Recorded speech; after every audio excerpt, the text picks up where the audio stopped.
a quick recap on this estimate. We started out on this Allstate claim at $25,699.38, and we submitted an estimate for $43,770.33, which did not even include the roof. Their original total actually included the roof. And we ended up with a final approval at the end of the day of $56,513.11. More than twice the amount, an additional $30,000 added to this claim. And all of this happened inside of 2 weeks.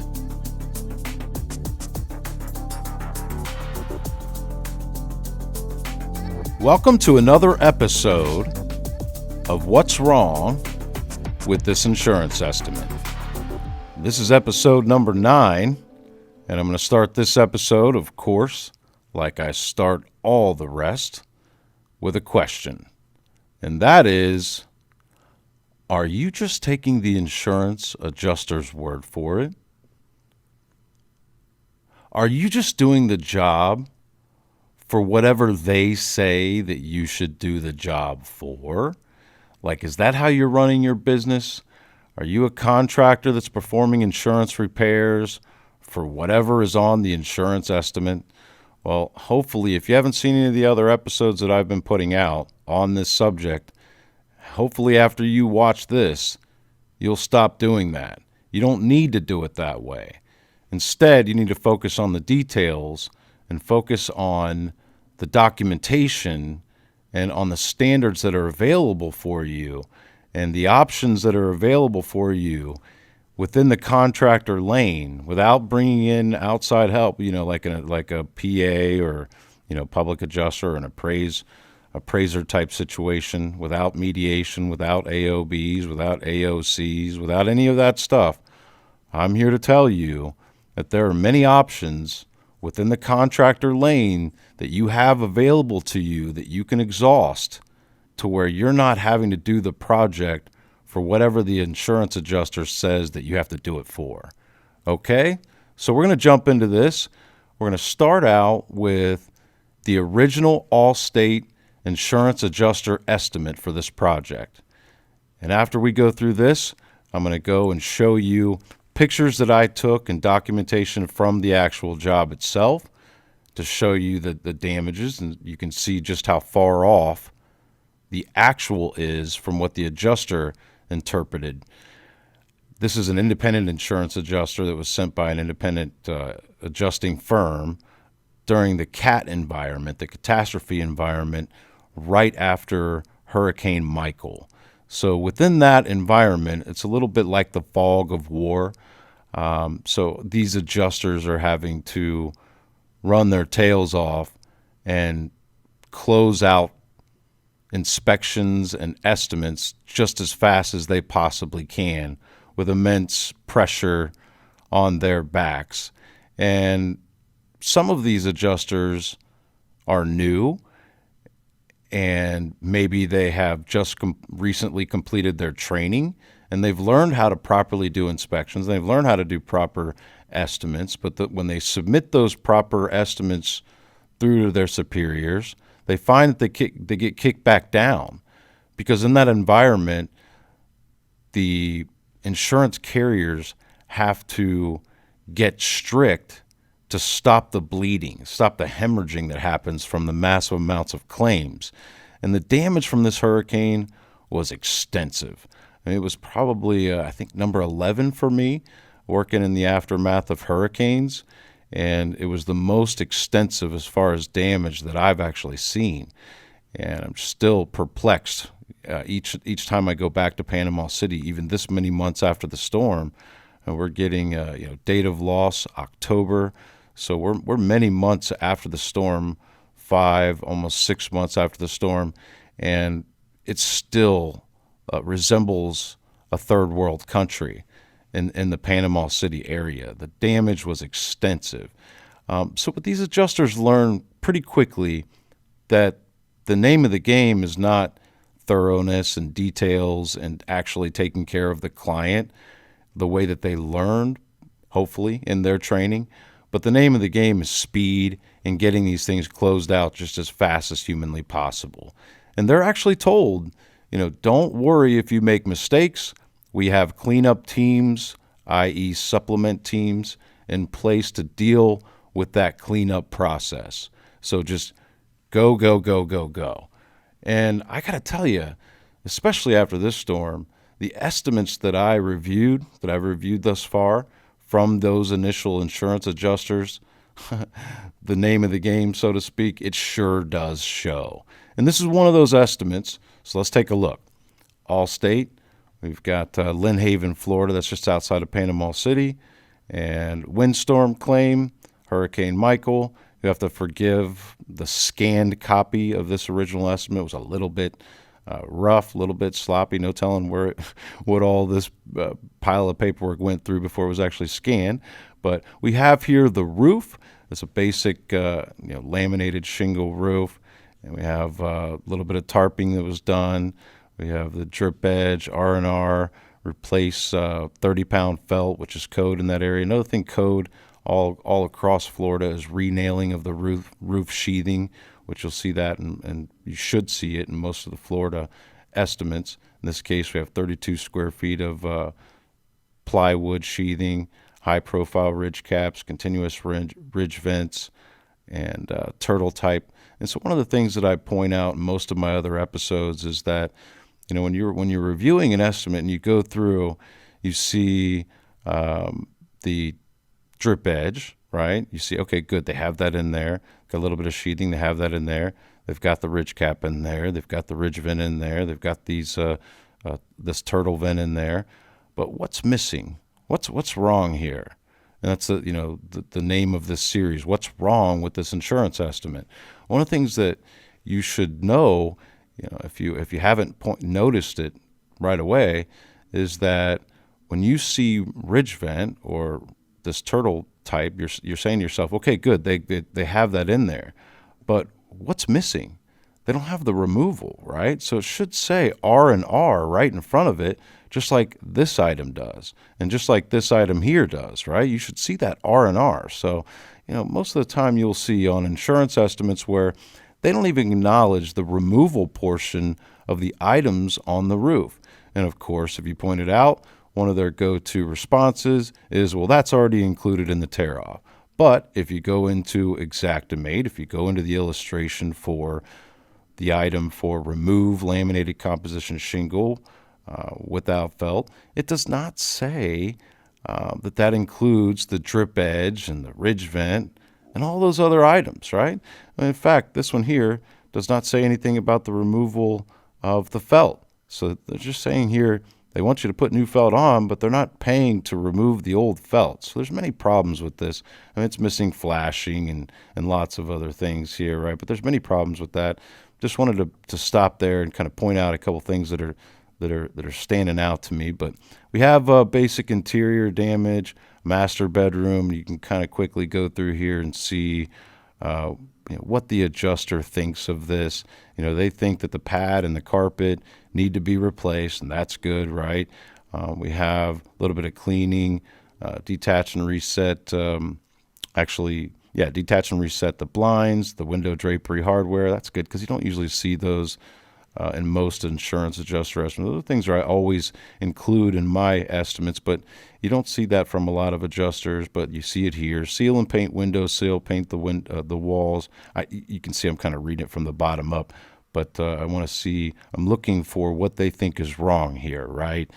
So they say seal the surface area 25 square feet with a stain blocker, one coat. Contents move out, then reset. So they're saying, look, we acknowledge there's problems on the wall or around this windowsill. It's about 25 square feet. We think you can deal with that problem just by sealing it up, right? And essentially putting some kills on it is what they'll say. But you also hear me say in a lot of my other videos, if the drywall was wet, and what happened to the insulation on the other side, especially if it's an exterior wall there, especially drywall and ceilings, what happened to the other side? You're just seeing the inside portion of the wet stained drywall. So you can't see, I'm assuming, what the other side of that drywall looks like, the raw side. And if you could, so if it was a stain on the ceiling, for example, if you crawled up in the attic and you could see the other side, and if there was like, blown insulation sitting on top of it or something like that, if you moved it out of the way, you could probably see a big stain there or see some swelling or warping of the other side of that drywall. And by the way, the insulation that you moved out of the way, is it wet? And if it got wet, then the R value in the insulation was compromised. So I submit to you that the product itself, the insulation, the drywall, and even the paint has been compromised and should be cut out and replaced. I'm not talking about, if it's just 25 square feet, I'm not talking about all the walls or all the ceiling. I'm just talking about the affected area, right? Cut it out. So it should say remove the drywall, remove the insulation, apply antimicrobial agent, then replace the drywall, replace the texture, then paint, right? So in my eyes, in my mind, even without looking at the damage, if I just saw this and hadn't seen the damage, I would think that would be a potential problem right there as far as what's wrong with this insurance estimate. And we'll see the actual damage here soon in my estimate, as I said before. So we have master closet, masking and taping, contents, detach and reset light fixture, replace the texture drywall, smooth, 22.75 square feet. And so if you're just looking at the summaries up in here, 22.75, so they're saying that's the entire ceiling, right? That matches up. And then seal, and then replace the texture. So replace smooth and heavy hand texture. Interesting, right? So linen closet, we have contents, masking, mask the walls, replace the texture, seal. So we have 31 square feet, paint the surface area, paint the walls, detach and reset the shelving, AC closet, masking, painting ceiling and painting 3 square feet, and then painting the entire ceiling. Interesting. Master bath. You get the idea. So much of the same here. Family room. This is where I told you the scanned copy got a little sloppy. Somebody got a little excited. But same stuff here for the family room. But you have the carpet, remove and replace, and some textures, detaching and resetting of light fixtures, replace the texture, and paint 10 square feet, and then paint another 116 square feet, which doesn't really match up to anything. So they're just saying paint part of that room. There's problems there, and it's the biggest room on the project as far as the interior damage, it looks like. So den, contents, move out, then reset, plastic, seal, 77 square feet. That number doesn't match up to anything. To me, that's a problem. Another large room, den. Storage shed, contents, remove and replace. Gable type 10 by 25. All right, so let's go outside. We got the front elevation. They said remove and replace the overhead garage door, standard grade. But what else? Are we going to paint that garage door or just put in a primed garage door? There should be detach and reset garage door opener, paint the garage door trim, the frame, the opening at least. There's a number of items you could use for that, but nothing is there. Then we have on the right elevation some AC repair, comb and straighten the AC fins with trip charge, reglazing of the windows, board up. We have much of the same. One thing to note on the reglazing of the windows, these windows need to be replaced, okay? But the strategy on this particular job is to go ahead and, this is all before the build, right? We're going to submit the supplement before the build. So the strategy here is to go ahead and follow that prescription.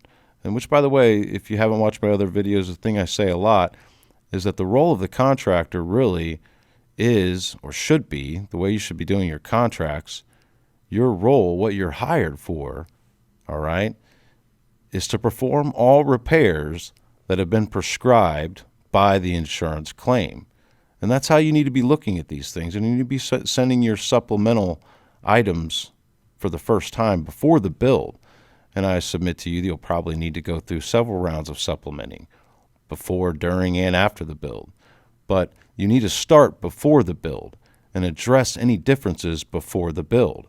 And so as a contractor, I would be looking at this like, okay, I'm going to try to follow the prescriptions of reglazing these windows, even if I know that that's not going to be possible. I'm going to go ahead and make the attempt to follow their prescription with a glass technician, okay, and have recommendations submitted from that glass technician that shows that it can't be just reglazed. There are other problems, there are code issues, or whatever the case may be, so that I can go after the replacement. And so if I did that now, I might be looking at them shutting me down on the windows. If I put in my estimate, hey, we have to replace all these windows. So, I think every claim is unique. And for this particular claim, my strategy was, let's deal with everything else, but let's try to follow the prescription that they have laid out. And then at a later point, when it's no longer a hypothetical and it's no longer before the build and we're actually there swinging hammers, then we can notify the insurance company, hey, we tried to follow your prescription. We can't do it. Must be replaced. Here are the prices to replace. Okay, so you're going to see in my estimate, you're not going to see an estimate for new windows, but I just want to stop and point out that I feel like there should be new windows there. Okay, so right out a rear elevation, more window, board up, fascia, stud wall, fan fold insulation, plywood, trim board, seal and paint wood siding, paint wood siding, fireplace, chimney chase cover, flue cap. It's interesting that they have the fan fold insulation board, which is required for siding projects. Okay, it's an IECC code issue. So in this case, it's Florida, which is the Florida Energy Conservation Code, which is based on the IECC, which is the International Energy Conservation Code. But it's requiring that in the wall cavities, your R values for insulation is sufficient. Okay, so that's actually required. But another thing that's required is a moisture barrier, house wrap. You see Tyvek house wrap. That's required also.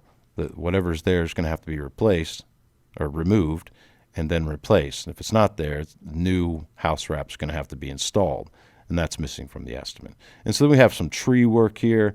Now, my client, the contractor, wasn't. I'm a damage expert consultant, and I work mostly for contractors and help assist them to document these losses and submit proper estimates with the documentation to the insurance company, follow up, use strategy and tactics to maximize the amount of the project.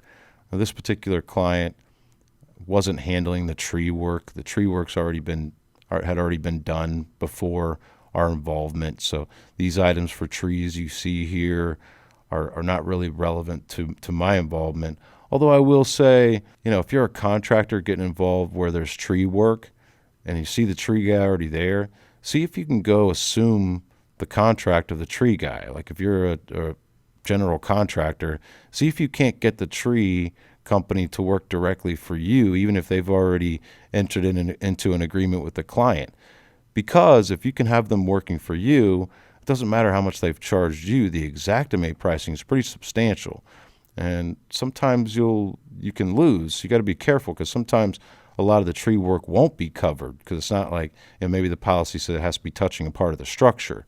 So part of the structure could be, in this case, like a drywall or driveway, but mostly like other structures like sheds, fencing could be part of the structure, that part of the house. If any part of the tree is touching any part of the structure, then they have to pay to remove the tree and even the stump. And so I noticed there's no stumps here. There's other work that could be included here to take the tree amount up quite a bit. But this is not something that my client was involved with. So you can see that pretty much wraps up the original Allstate estimate. This is more just a breakdown and a summary of what you've already seen. But between the dwelling, which is the house in this case, you've got 21,134.53. Looking at the replacement cost value, that's the price that the insurance company is saying that the project should cost for the dwelling. and then you would add on the other structures. First, the tree debris removal. So tree debris removal is 648, and then we should have other structures here. Other structures, fencing and shed would be the 33, 55, 81 there. And then we have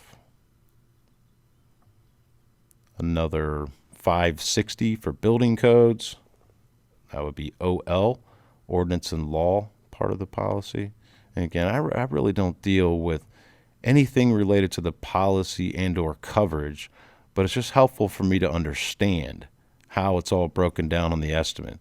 Coverage A, coverage B, coverage C. It's just separating the different portions of the policy on the estimate, which really doesn't matter to a contractor. It's just that it's confusing.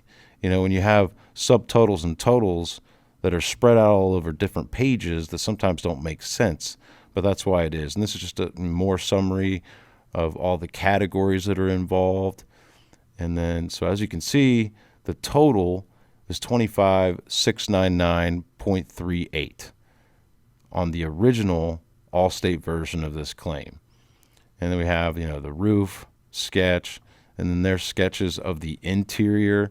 And one thing to note too, because I see these sketches here, I want to maintain and keep consistent my measurements with the original adjusters as long as they're accurate. And so when I'm doing my inspection and doing my own measurements, if the measurements are very, very close to these here, then I'll go ahead, instead of drawing a brand new sketch in my estimate, I'll just use their measurements exactly to keep it consistent.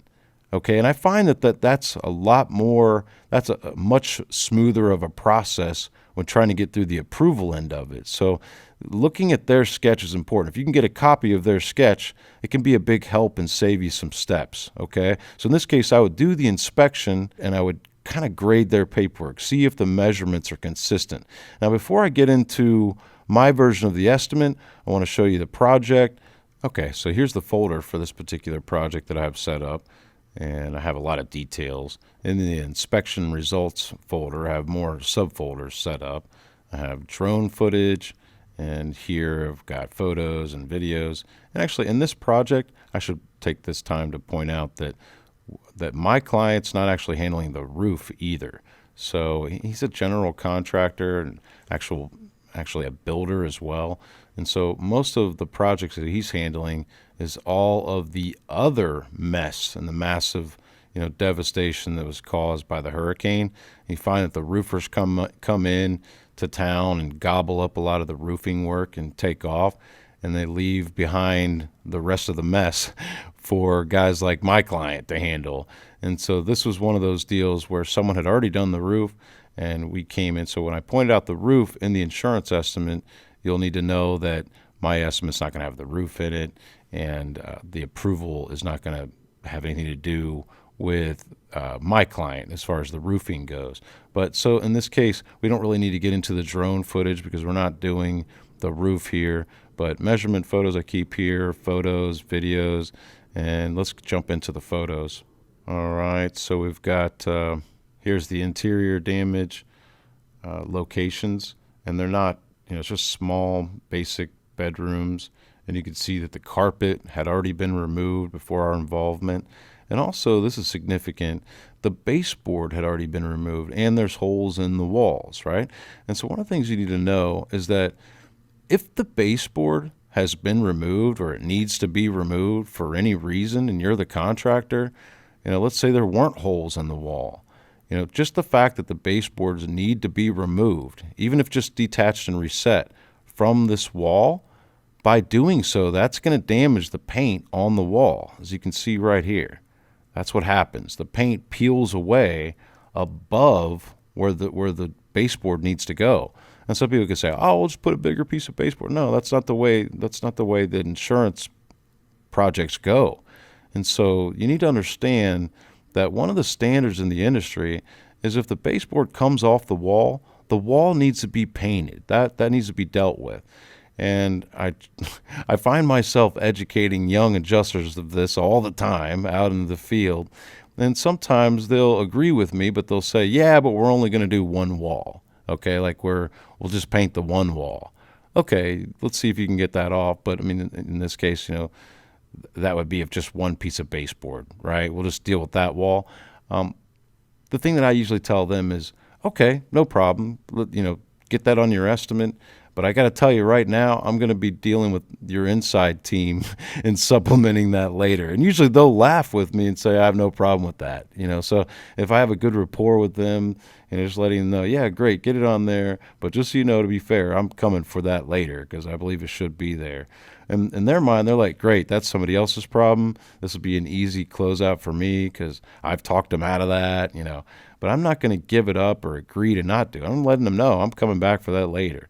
Okay, some more pictures of the inside. You see the closets. These are the wire shelvings, light fixtures.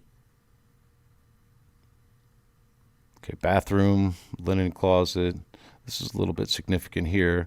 Remember the AC closet? So in order to repair the damage in here, what's in the way? Like this furnace is in the way, so you're going to have to detach and reset that before we could even get in there. And remember, they just said we just need to paint. No, we don't. That's wet and soaked. We need to take that drywall out and replace it and deal with any wet insulation that may be around. But to do that at all, we're going to have to detach and reset, remove and then reset, reinstall that furnace. And so that you'll see that that's in the estimate. Okay, so this is that family room where they just had paint part of the walls and paint part of the ceiling. Which ceilings and which walls are we going to be painting? So, of course, we have to deal with the whole project, right? We can't just be going in and doing patch projects. We can't do patch jobs. Okay, so just looking through the rest of the den here. And the way that I take my pictures, I want to show everything that's on the ceiling. Right? I want to show everything that's on the walls. And the idea is I want to be able to show an inside desk adjuster where the floors meet the walls, where the walls meet the ceilings, and show everything that's on there. So we can see the track lighting, HVAC register, attic access. So you can see, what the baseboards look like, the flooring, because I'm covering everything, all of the blinds, detach and reset, window drapery, hardware, door stops, things like that I want to show in my estimate, but I want to prove that it was there. So the recessed light fixtures, detach and reset, the recessed light fixture trim, detach and reset the light fixture over here. I want to show everything that's there. I want to be able to prove it. Smoke detectors. I want to prove to the adjuster that everything in my estimate can be backed up with documentation. I want to show where everything needs to be masked and taped. Okay, so just moving through. This is the den, I believe.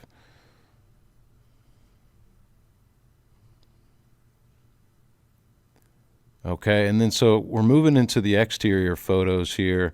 And you might notice that my photos were taken in the same order that the adjuster had written the report. And that's intentional because the inside desk adjuster will be able to pull up the original photos that were taken by the original adjuster and the original adjuster's estimate, and we'll be able to compare it at some point side by side mine. And so I don't want to be all confusing and showing pictures of different rooms in different orders. I want to show the same order that they're in so that they can easily see the differences, so that's going to stand out to them in the same order, the same pattern. But most of the time, I'm going to take my pictures on the outside with a front elevation, right elevation, rear elevation, left elevation, unless they do it differently. So here, what I like to do is I'm starting out with like a far away pictures, so where you can see the entire front elevation in one or two, maybe three pictures. You can see everything on the walls. You can see all the roof lines. And I'll walk all the way around the house doing that first, and then I'll come back and do more up-close photos, very close, starting out from the left side of the building, and I'm going to inspect everything with a fine-tooth comb, right? So I want to see everything on this front elevation from the top here down to the bottom, all the way over the side and everything in between, all the windows, the siding, the brick, everything, right? And you're going to see why that's important, because in this particular job, the only thing they really pointed out was some damage to some glass, the overhead garage door, a little bit of siding in the back in the rear elevation, which is really obvious, but nothing else. I mean, this job, we've got brick damage, which you'll see. All of the siding has problems, not just the back. And so let's go ahead. We've got the front elevation here, and you can see more of the front elevation from a different angle. You can see part of the right elevation. You can see that that's where the AC unit is, the windows that need to be bored up. And moving on over, and this roof had already been completed when I had come in and do the inspection. So that's why I don't really have a roof drone video, because the roof had already been done. And as you can see, I can pretty much get most of my documentation of everything else from the ground. It's not a complicated building here. It's not high up.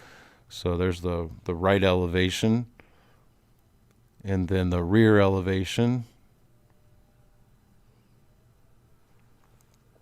And you can see why they've acknowledged the siding damage. I mean, they could not acknowledge it back here, right? There's the damage to the chimney.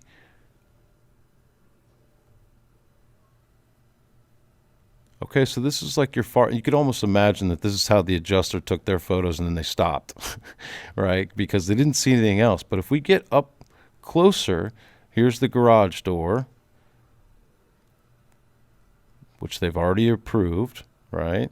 Just other consequential items they've missed. But now let's take a closer look at this brick. And first I want to tell you that 155-mile-an-hour winds in this area, there was flying debris just everywhere, from trees and metal and signs and siding and soffits and, all kinds of heavy objects flying through the air. And it did so much damage. I mean, all these properties are just filthy from just debris, from leaves and dirt and grass just flying everywhere. If you look in this area here, it's just filthy from flying debris. Of course, it's already, I'm sure, it was already dirty or whatever, but you can see it when you get up on it, the significance of the flying debris. You can tell it's recent. You shouldn't see grass stuck to the underside of a soffit, right? I mean, it's pretty obvious. So one of the things that we have on our estimate is pressure cleaning this entire property, like everything on it. And so, and you'll see that on the estimate, and you'll see what they said about that. But let's look at the brick. I start from farther back on my pictures to show you where we're at, and then we go up closer. And we're going to start to take, in some of these, you'll see cracks, and you say, that could have been there before. That's okay. You can think that, right? But let's just keep looking. Let's keep looking. That's just one area. But let's look here. See this? You could see the exposed, fresh, red sort of color that's coming through. That's a fresh debris hit. And there are many, many fresh debris hits. And, when you see these, and this happens in hail also, significant size hail, there's some here. You look on the ground. You can, there's more of that debris I was talking about, debris right here. Look on the ground and see if you see the fresh pieces of brick laying there. There's more here. More here. Alabama fans, obviously. Okay, see the window? See how filthy it is? You can see the debris, and it's just everywhere from the flying debris. So everything needs to be pressure cleaned, and that's going to be a mitigation item. Okay, you can put it on your reconstruction estimate like we did, but technically you can do it and just bill for it, and you should be able to get the check sent straight to you because it's a mitigation item. Have the client sign an emergency services authorization form. And I would do that along with boarding up the windows and tarping of the roof. I have a lot of information about that in my other videos, and of course the IAS certified.com training course. More damage to the brick. Now that you've seen it, it's obvious, right? And so it's amazing that there have been so many people that have walked around this house and had not even noticed that damage before I went there. And I just cannot tell you how many times that's occurred with me, right? I mean, you got to stop and slow down and focus a little bit, right? Like get rid of the blurriness and focus in on what it is that you're actually looking at. Take your time, slow down, stop moving so fast. That's what these adjusters are doing. Don't you do the same thing. If you miss this damage, you might be the last one standing, like the last stopgap that can keep it from being missed. As in this case, that's what I was. And if I didn't see it, nobody ever would have known it existed until maybe a home inspector later on when this guy went to try to sell the house. And maybe wouldn't even notice it then, okay? But it's a loss of value to the home that occurred from the hurricane that people need to catch, and they need to document that so that the insurance company can deal with it before moving on, right? And so now that you've seen this, I want you to start making a conscientious effort to check out brick, when you're out there in the field, and start inspecting the brick closer. And you'll see throughout this job, also not just the brick, but start inspecting the siding closer. There's more brick here, more brick damage here. Okay, but on this siding, it actually has damage all the way around. They've only acknowledged damage to the rear siding, but it actually has damage all the way around. We always want to take a look at all the screens and the windows. But let's look at, and of course, there's the damage. So I suspect that this AC unit needs to be replaced. But whenever you're going to go after replacement of an AC unit, let's go about that the same way we deal with the windows, with the glass, like I told you earlier on this specific claim. So usually now, if the AC is gone, if the unit's gone, or it's just completely stopped working, that's one thing. But usually the insurance carrier is going to make you jump through the hoops and go through the process of having an AC technician come out to attempt a repair.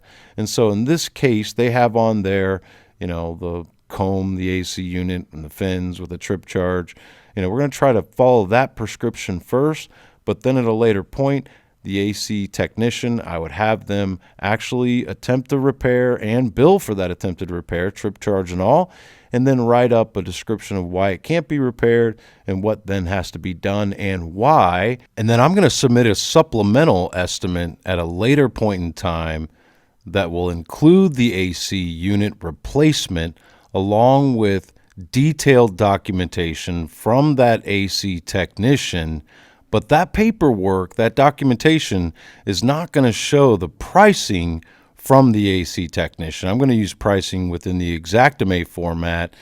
For whatever line items are required will be interpreted in the Xactimate format. So for the unit and any subsequent consequential items that need to be done along with that. So like if there's electrical or plumbing, if there's other work that needs to be done to get a new unit in there, whatever scope is in that AC text documentation will be translated into Xactimate, and that's how I'm going to deal with that.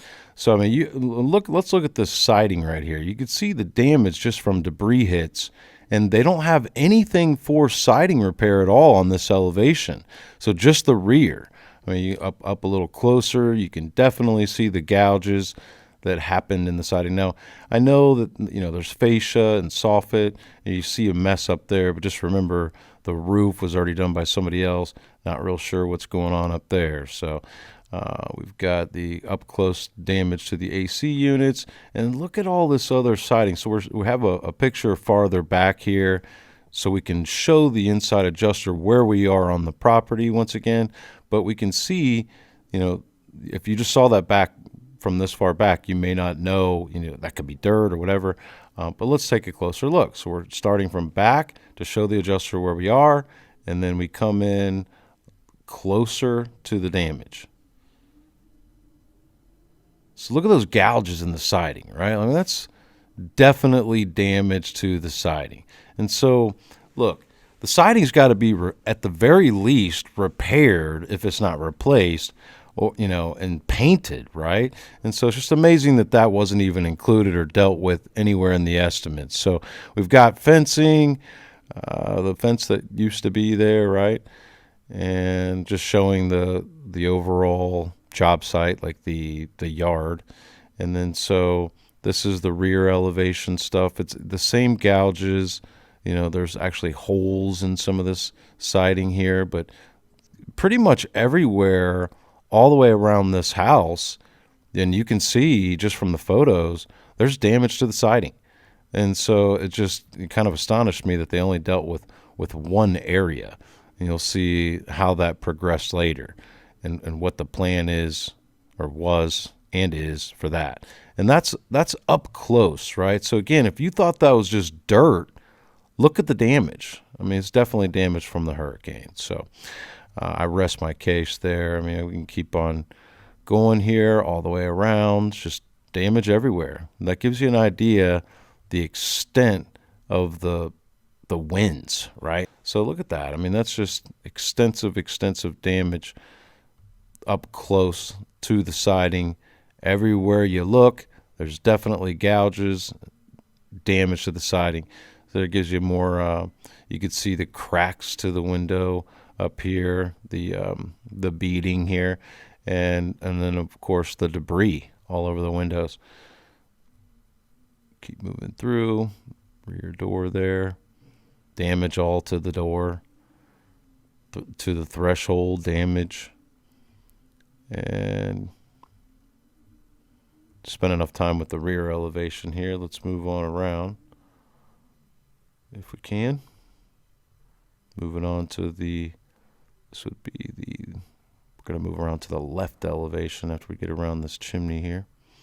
As you can see, I take, just as standard, 200-300 photos for every job, even for a small house like this. Look at that damage to the siding there. Extensive. More damage. And so that, did they even address this damage at all? No, not at all. So it's almost like the adjuster was jogging around the house as he was doing his inspection. More damage. Okay, now we're getting around to the left elevation finally. Another unit there damaged, which was missed in the report. So it's a window unit, but it was missed. And then more brick damage. See, slow down, take your time, and look closer. Focus, okay? So I won't beat you up anymore about that because I know you're guilty of it. We've all been guilty of that, right? All right, so let's go into our estimate. And I've changed all the letterhead and all the pertinent details and reprinted it out. But this is basically a replica of the estimate that we submitted on this very job. And so you can see here there is a pretty detailed opening statement. First, just showing that, hey, look, the adopted and required building codes on this job, like these are the rules that govern this project, okay? So like the 2017 Florida Building Code, the residential version, all right, and the 2017 Florida Building Code Energy Conservation version, those are the rules that govern this estimate. Okay, as a Florida licensed contractor, we're required to comply with all governing building codes. Additionally, a permit and multiple inspections are required by the building department in order to complete this project. Now, we can't talk about policy and or coverage as a contractor, right? And again, we're going to try to exhaust all options that are available to you in the contractor lane. Well, in that contractor lane, you're not allowed to talk about policy and coverage, especially not in Florida. Okay. And so you can't go in there and say, hey, you've got to pay for the overhead and profit because the policy says this or that, or because the law says this or that. Here's what you can do, though. Or because there's been these rulings about overhead and profit that have forced these, requirements on policy statewide. You can't start talking like that. Unless you're an attorney or a public adjuster or in that realm, you can't be talking about policy and or coverage. And so right away, and you may have seen this in some of my other videos, right away, you come into the situation sort of with your hands tied behind your back, right? Because there's a certain like elephant in the room that you're not allowed to address and you're not allowed to talk about, policy and coverage, but yet the adjuster is allowed to talk about that, right? And they're supposed to be and required to be thoroughly knowledgeable about that subject. Okay. And so when they go to shut you down, it's a lot of times them using policy and coverage to shut it down, knowing that you don't have any right or ability to even respond or to offer up any kind of a rebuttal. So like, for example, well, the policy doesn't cover that, right? And so we can't pay for that, right? And then what are you going to say about that? Okay. So, and by the way, what would I say about that if an adjuster ever said that to me? The first thing I would say is, whoa, sir, I'm sorry, but it sounds like you're talking to me about policy and coverage, and I'm not allowed to talk to you about that, right? Like, I can't talk to you about that. And if you're a contractor, I'd say, whoa, I'm a contractor. I can't talk to you about that. I mean, if you're out on a meeting with an adjuster and they start talking about that, I would actually physically move away from them so they could see how important that is to you. I'd be the first one bringing it up to them that, whoa, I can't talk about policy and coverage, right?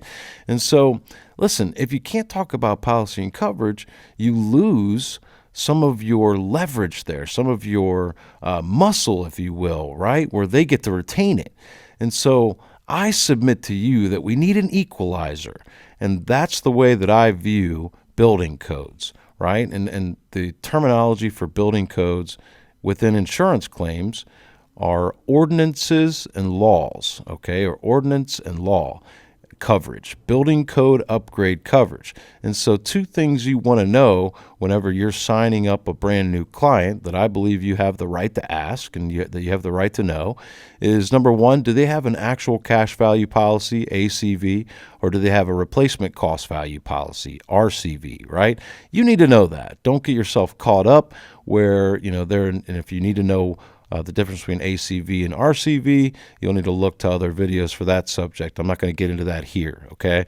But just know that if you think the job is RCV and you go and do the job and then find out later that there's not going to be money available to you for the project for certain items that you thought there would be, all because they have an ACV policy, that's going to hem you up bad, right? And that actually happened to me, I believe, once, and once was enough, right? I wasn't going to take that loss anymore.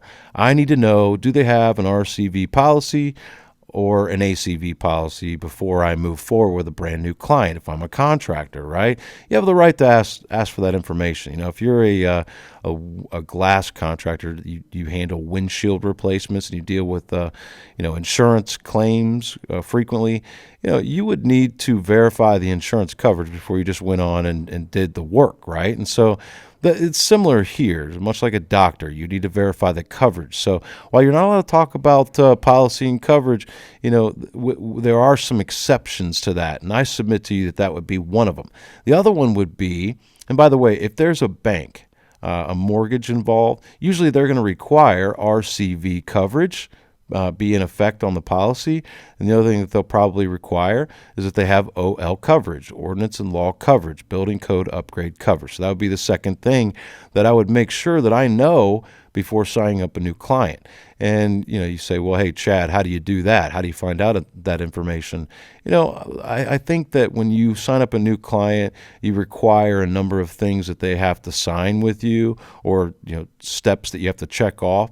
I think you just add into that an email sent out to the insurance agent, okay? And that's where the client sends an email to the agent, copies you as the contractor, and it goes a little something like this, hey, good afternoon, Mr. and Miss Agent. This is such and such policyholder, and I just want to let you know that I suffered damage due to the recent storm, and we have filed a claim, and we have selected our contractor, and I've copied him to this email. His name is such and such. And I need to ask you a couple important questions before we move forward in our process. Number one, I'm assuming that I have a replacement cost value policy. And if I don't, if you could please explain. And then number two, I'm assuming that I have ordinance and law coverage. And I just wanted to confirm that with you. And if I do have that coverage, are there any caps? Are there any exclusions or limitations to that coverage? And again, attached is my contractor. If you could reply to both of us so that we know that information, I sure would appreciate it. Okay, and that's also a great way, by the way, if you're that contractor in that scenario, of getting the agent's information and starting a marketing campaign. Again, another subject, right? But in this particular, for the sake of this subject, I would do that so that so that you can cover yourself to know that they have the OL coverage. Okay, so now building codes, OL, building codes, I view as the equalizer. And one of the reasons for that is, the insurance company, if they have the coverage, has to pay to bring everything up to code. Okay, so like for example, if you are working on the roof and the flashing is rusted, damaged, or deteriorated, the flashing that was previously installed, then that flashing has to be replaced. And that flashing could be the flashing around a turtle vent or a pipe jack, right, or the chimney, or any kind of flashing, sidewall flashing, parapet wall flashing on a commercial building, any kind of flashing, step flashing. That flashing must be replaced when rusted, damaged, or deteriorated. How was it installed previously? With nails? Are there holes? That's damage. And if you can prove that, then they have to pay to install brand new flashing. And that's a code issue, right? And you'll find that most insurance adjusters don't know that. Most contractors don't know it. Most adjusters don't know it. Most of you, if you're listening to this and you just said, well, I didn't know that either, you're not alone. Don't feel bad. I didn't know it either when I was a contractor, right? And so I feel like I can speak on this subject and, without you feeling like I'm being condescending, because that was me, right? And I say that a lot. I'm a little bit ashamed of it. I feel like it's, you're not, it's a little bit of a disservice to your client, if you are not following and complying with all building codes, right? And so, again, going back to this, the adjusters don't know this stuff overall. Generally speaking, they don't know this. If you're an adjuster listening to this, you better get your code game up, right? Because the contractors are coming for you. You're probably thinking to yourself, I don't know this stuff either, right? And so you need to understand about building codes. One place to learn about that is in the iescertified.com training program that I've put together. We have an entire chapter dedicated to building codes. And you can see more of that on our website landing page that shows you a breakdown of everything that's included with the building code section. And so if the adjusters don't understand building codes and they don't know what they're doing, and you do, advantage you. Right? And so if they get the advantage talking about policy and coverage, but yet they don't understand building codes and you do, you get the advantage there. That's why I say it's the equalizer, right? And so building codes are huge, huge part, central driving force to inspections, estimates, and supplements. And that's why I put it right here on the opening statement, showing that these are the codes. And we show what those codes are in the images section at the end so that you can see it for yourself. Don't take my word for it. And they are required, and that's why the estimate is structured in the way that it's structured. So I wouldn't even begin to try to write an estimate if I didn't know which codes are required for that particular address. Okay, and it depends on where it's located, okay? And so the next part of my opening statement is overhead and profit. We are a true general contractor. We've been tasked with performing all tasks in this project. Associated with several trades, requires the use of subcontractors for all of its tasks listed. We coordinate all these subcontractors and their tasks over the course of many weeks, planning and assessing included. It requires several trips made by many personnel. We finance the cost of this project, order materials, including special order, pick up materials, deliver materials, etc. This project involves many trades and requires extensive coordination, including but not limited to cleaning, roofing, gutters, painting, blah, blah, blah, blah, blah. It also requires extensive interior repairs. And you can see that I'm really putting some emphasis on the word interior. And then I close that out with the level of complexity and or coordination required of a general contractor to carry out this project definitely met and or exceeded any threshold necessary to obtain O&P has been assessed to this estimate accordingly, right? And if that may look familiar to you because that's the argument they use to you when you say, hey, this job has 10 trades, why aren't you giving me O&P? And they say, oh, it's not complex enough, right? And you say, well, how do I get O&P? They say the level of complexity and or coordination required of a general contractor. You ask them again, they say it again, just like that, right? And so I'm using their reasoning, their logic, their rules against them. Right? And so the old way of doing things, it used to have 3 trades or more to get overhead and profit, right? And if you're a public adjuster, you might say, well, it doesn't matter how many trades you have. The policy includes overhead and profit on any job, right? And that may be so, but again, we're not going to rely on policy and coverage to win our argument. We're just going to use the industry standards. And so more, again, back to that course, I mean, we dive into that in a lot more detail in the course with actually proving complexity and or coordination. And if you don't want to sign up for the course, that's fine. I still love you. Just make sure you go to the rest of the videos on my YouTube channel, where I give out a lot of this info free of charge and have been for years, okay? So that's my opening statement. I think it's very important. Some people will say it all depends on what kind of opening statement you have that will get you overhead and profit approved. That's just simply not true. I'm a numbers guy, and I've done hundreds and thousands of estimates and supplements, and it's just not true. It's just not that easy. I wish I could say that it was. Okay, first, cleaning. The pressure cleaning from all of the hurricane debris that I brought up, clean with pressure chemical spray, very heavy. Now, good point was brought up. I'll just skip ahead to something that I dealt with out of Allstate. And he said, why would you have all of the elevations, all of the exterior elevations, if we're replacing siding on all the elevations, right? Good point. But technically, that's one of the reasons why you want to do it right away and get your mitigation done and get an invoice to them, because that wouldn't even be relevant. No, we cleaned it right away. We did the siding later, right? So, but that would be one of the things that to think about if you were putting that in there. And you're doing anything that has full replacement, they may want to come back to you to try to get that removed, okay? Before I move on to this interior section, the master bedroom, remember in the original Allstate estimate, there was a roof that really started it out. And as I said before, my client, the contractor, is not doing the roof because the roof was already done.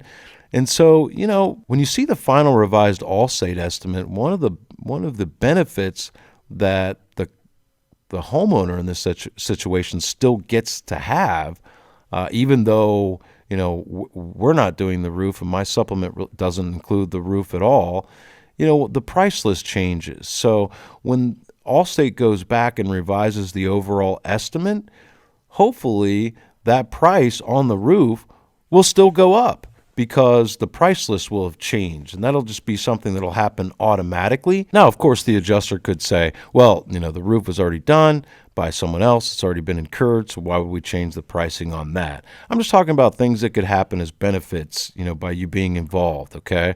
Okay, so let's jump into the interior section here, starting out with the master bedroom. We have contents, move out, then reset, large room. So they just had regular move out, then reset. Should at least be large room. I mean, it could even be, multiple hours, a lot of contents, right? But window drapery, hardware, detach and reset, blinds, detach and reset. They had those 2 items I noticed in the estimate, but they did not have the ceiling fan, the spotlight fixture, the AC register, the door stops. All those things need to be addressed and in the estimate, okay? So masking and taping, the floor, okay, so that's per square foot on the floor. And then remember I told you, they didn't have remove and replace the drywall. They just had we're just going to put some kills on it and seal and prime it. So in this case, I believe they had 25 square feet. We have 32, and I just like to round up to the nearest sheet of drywall, an 8x4 sheet of drywall, 32 square feet. And so that's the way I estimate, by the way. I go into a room and say, I need, 4 sheets here. So right away, I know that's 128 square feet, right? 2 sheets, 64, 3 sheets, 96. Or I might say half of this room or a fourth of this room. But in this case, we need a sheet of drywall. And that's if it's, pretty close to a sheet. If it's just a small amount, I'll keep it small. So like here is the ceiling. We have a footnote, and that's 5/8 drywall, by the way, because it's required for ceilings. And then on wall, we have 1/2 inch. But you can see here, wall, 4 square feet, right? So just a small amount. I'll keep it small. I'm not going to round up to a full sheet on that. And then we have the insulation that's required, 36. So it's a total of both of those to remove and replace that, and to apply antimicrobial agent to that area to prevent new mold growth in any wet areas, right? And so we have mask and tape, plastic paper and tape around. This is like perimeters around the baseboard, like crown molding or where the walls meet the ceiling, around doorways, casing, window areas, that kind of thing. So that's what that item is for. And then we have the ceiling, priming of all of the new drywall, new texture, and paint the surface area 2 coats. And if you notice too, like I said, I didn't go in and re-sketch out these rooms. So what I'm using for my measurements, like when you see the 155.81 here, let's go and look at that original Allstate estimate. What I'm doing is I'm following along and I'm using the measurements that they already have here, right? So for the ceiling, 155.81, and I'm just filling in the totals of my floor perimeter, ceiling perimeter. I'm using all the numbers that they already have for the sake of argument, as long as they're close. But if they're way off, I'm going to resketch it, and I'm going to make some notes that, hey, your adjuster's measurements were just crazy, right? And so see new sketches, of how they actually should have been, right? And so, but that's where I'm getting my measurements on this estimate. They're the exact same measurements that are already on record with Allstate. And so if you see the painting here, that is walls and ceilings according to their measurements, right? And then seal and paint the windowsill, something that they already had in theirs. Moving on down, baseboard needs to be replaced, right? They didn't have that. Paint the baseboard 2 coats. And as you see, I have 2 coats when I use my painting, knowing that they may say, hey, we're going to pay for the painting, but we're not going to give you 2 coats, we'll give you 1. And of course I'll say, well, okay, well, our role is to do whatever you prescribe. We're going to try to do it that way, as long as 2 coats aren't required. But if 2 coats are required, or maybe even 3, we'll surely let you know of that later, and we'll submit documentation to prove why that is, right? We have the carpet pad, and then one of the other things you always want to add in any interior work is final cleaning, construction, residential, which is the floor, square foot space. If it was commercial, there's an item for commercial. Okay, so we're moving on into the closet area.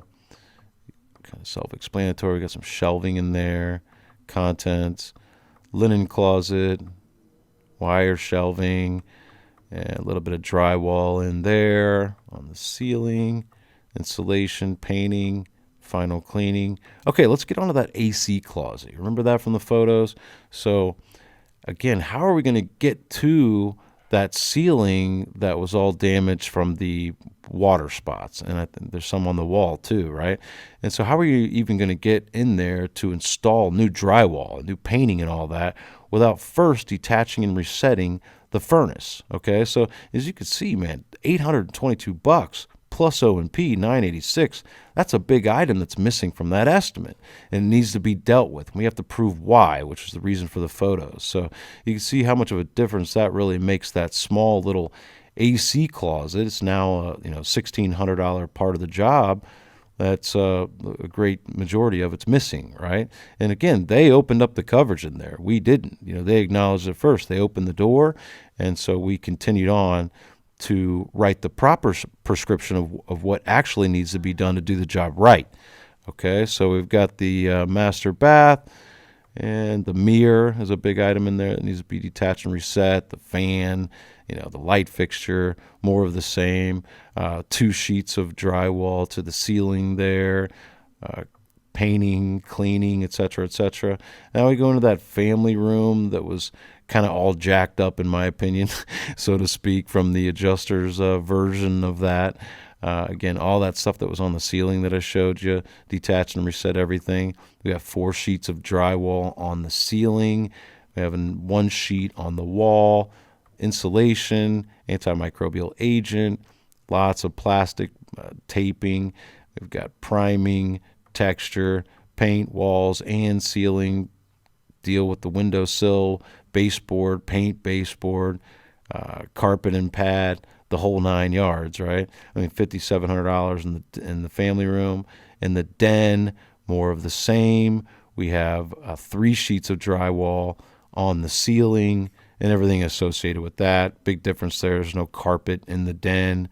All right. Storage shed, contents in the shed, to remove and replace the shed. Pretty much the same 2 items they use. Now, you can get real technical with that too. I mean, depending on what's on that shed. Is it the same line item, right? Like, is there extra roofing? Is there extra siding or windows? There are no windows included with the typical shed for that line item. Maybe the floor, the base is not included with that. So does the base need to be replaced? Was it damaged by the storm? So there could be other factors there. Is there electrical in that shed, or plumbing or something like that? That's not going to be included with that base line item. If there is. So remember I said, they had the front elevation, the overhead door, and hardware. These are the other items that are missing from that. The door opener, paint the door. And again, I say you can paint the trim and opening. There are other things that we can kind of keep in our pocket to bring out later, depending on how much they back us down. But there are probably 5 other items I can get in there if I really wanted to. Some people watch these videos and they say, oh man, you missed this and you missed that. That's because I write the estimates for a strategy of getting the best and maximized approval possible in the shortest period of time. So there's a delicate balance. And I find that most of my contractor clients, that's what they really want. And so I try not to pay too much attention to that type of criticism. But we have here the brick veneer, 288 square feet, paint wood siding, 640 square feet. And you can see that brick veneer is pretty pricey, right? So, I mean, $4,800 just for the brick in that particular area. Right elevation, AC, more brick veneer, more money, right? More painting of the wood siding. Rear elevation. And there was a mistake on this. There's no brick on the back, something the adjuster brought up. Just a dumb mistake by me. And, it just, I was copying and pasting elevations, and it's just a terrible mistake. It's not like misrepresenting to the insurance company. As soon as it was brought up, I acknowledged the mistake. He totally understood. And look at all the mistakes that adjusters make. So I'm not perfect, definitely human. Whenever an adjuster comes at me all crazy, oh, this estimate's way bigger than where we were. What on earth is going on here? That's one of the first things I say. Well, hey, maybe I made a mistake. I'm certainly human. I make lots of mistakes. And please, where in the estimate do you have a problem? Which items are jumping out at you? And then that's a good way to kind of calm the tension, break the ice, and get the adjuster to deal with every last item in the estimate. So we dealt with that part, though. It was no big deal. Left elevation, brick veneer, paint wood siding, general conditions, dumpster. And then these are the labor minimums that were automatically generated by Xactimate that didn't see any reason to change. Okay, so as you can see, the summary for my estimate without the roof, remember, is $43,770.33.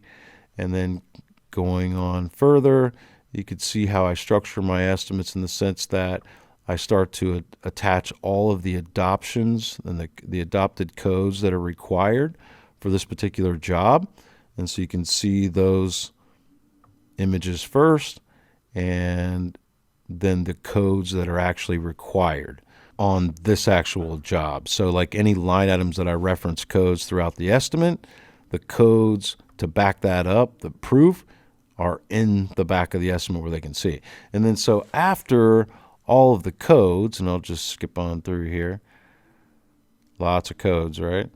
After the codes are the actual images that I took to get to now prove, between codes and photographs, why those items are in the estimate. And so you already know what the rest of these photos look like. They're the exact images that I showed you when we started out the video, right? So why does that need replaced? You can see it right here, okay? So that was the estimate that we sent. The next step was they sent out a new adjuster for a re-inspect. We met the adjuster out there, and essentially just showed him everything that's in this estimate in person and to explain why all of our items in the estimate were there. And that adjuster left from there and wrote his own version of the estimate. And as you can see, it changed significantly. So including the roof, what he's come up with is $56,513.11. And you could say, whoa, Chad, that's an amazing difference, because they started from a grand total of $25,699.38, you'll remember, right? And we got them to $56,513.11. Well, I actually was a little bit disappointed because he didn't approve all of my siding. Can you believe that? Like on all the damage that I showed you on all those elevations, he didn't approve all of that automatically. So I was a little bit disappointed with that. But you could see they added an extensive amount of money, and starting with, again, the roof, and you can see that bumped up a bit because the price list changed. It didn't have anything to do with us, and so I really didn't pay much attention to that. But you can figure, the 56,513. I mean, this is a major win. Got them to give us almost all of the money, and they still didn't even give us the siding. And so, when we go back in, because we are going to supplement again another round, we're going to go back and say, hey, appreciate all the money you gave us and all the items that you approved, but you're still missing the siding. And you could see the photos. Either send someone else out or, approve the siding. And so they're still missing some money there. But for the most part, they approved all of the items we had in the estimate. Like I said, they pushed back a little bit on the pressure cleaning item with the square footage. They modified that a bit. But as far as everything else, it's done, right? The furnace, remember that? That's done. The major thing on the AC closet there, they put it in. The master bath, we've got the mirror in there, all the other fixtures. They agreed with most of the line items in there, right? And I think the difference is going to be mainly the siding and a couple other little items, but mostly they approved almost everything in the estimate. The garage door opener, remember that? They got that. Paint the garage door, 2 coats per side. They got that. So they went in and acknowledged most of what we had in there. Rear elevation, most of that mostly stays the same. I did have couple additional items in there. Tree work, again, we're not doing any of that. But the pressure cleaning, because he didn't approve the siding, even though he pushed me back on that, he did approve the square footage that I started with. So for pressure cleaning, if you're not getting that, it's a $3,400, labor item. It's high profit. And so to go out there and pressure clean that property right there, $3,400. They included the overhead and profit. So hopefully I showed you a little something with that. But the brick veneer, remove and replace, also got that. Missing some of the square footage there. He cut me back some there. So if I had anything to go back and supplement more on, it would be more of the brick veneer and the siding. But you can see, all the overhead and profit was approved. 9419, 56,513.11. And this is all just more breakdown paperwork here, kind of a review of the categories and the different types of coverages. Looks like they something about mold here. I don't know if that got generated from the antimicrobial. Again, I'm not a policy and coverage guy. More breakdown paperwork here. And it's not even really relevant to show you, but I want to give you a complete picture, and that's why I go through all of the documents in the estimate, so you don't say I made up any part of it. And this is the real deal, and the proof is definitely in the results, right? And so a quick recap on this estimate. We started out on this Allstate claim at $25,699.38, and we submitted an estimate for $43,770.33, which did not even include the roof. Their original total actually included the roof. And we ended up with a final approval at the end of the day of $56,513.11. More than twice the amount, an additional $30,000 added to this claim. And all of this happened inside of 2 weeks. That's one of the best parts, right? Like if you had to go into litigation or use a public adjuster or AOC, AOBs, you're not getting it done in 2 weeks.